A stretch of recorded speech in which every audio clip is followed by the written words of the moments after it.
Satellite লাগিয়ে সুন্দরবনে ছেড়ে দেয়া সেই ৫ কুমির নিখোঁজ। পিঠে স্যাটেলাইট ট্রান্সমিটার নিয়ে প্রায় ১০৪৬ কিলোমিটার নৌপথ ঘুরেছে সুন্দরবনে ছেড়ে দেয়া ৫ কুমির। তবে লবণাক্ততার কারণে স্যাটেলাইট নষ্ট হয়ে যাওয়ায় তাদের সঙ্গে বন বিভাগের যোগাযোগ বিচ্ছিন্ন হয়ে গেছে। কুমিরগুলো এখন কোথায়, কী অবস্থায় আছে জানা যায়নি।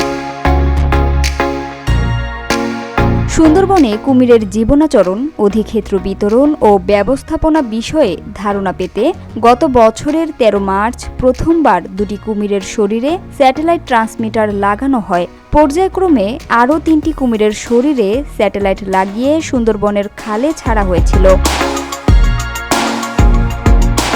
বন অধিদপ্তরের বন্যপ্রাণী ব্যবস্থাপনা ও প্রকৃতি সংরক্ষণ বিভাগের খুলনা বিভাগীয় বন কর্মকর্তা নির্মল কুমার পাল জানান, কুমিরের জীবনাচরণ কেমন, কত জায়গা নিয়ে তারা ঘোরাফেরা করে, কতদূর পর্যন্ত বিচরণ করে, এক জায়গায় কত সময় থাকে, সুন্দরবনের বাইরে যায় কিনা এসব নিয়ে আমাদের ধারণা নেই। মূলত এসব বিষয়ে জানতেই এই গবেষণার সিদ্ধান্ত হয়।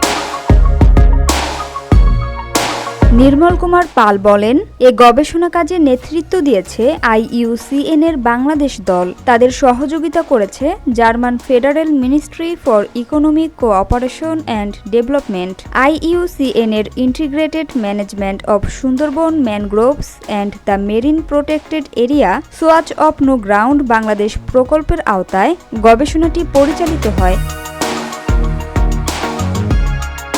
নির্মল কুমার পাল বলেন, গবেষণার সুবিধার জন্য ৫টি কুমির সংগ্রহ করে আলাদা নাম দেয়া হয়: জুলিয়েট, মধু, পুটিয়া, জোংরা ও হারবারিয়া।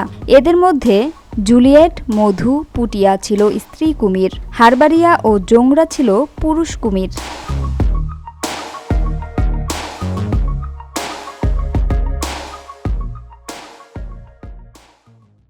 Samia Sultana, GBC television.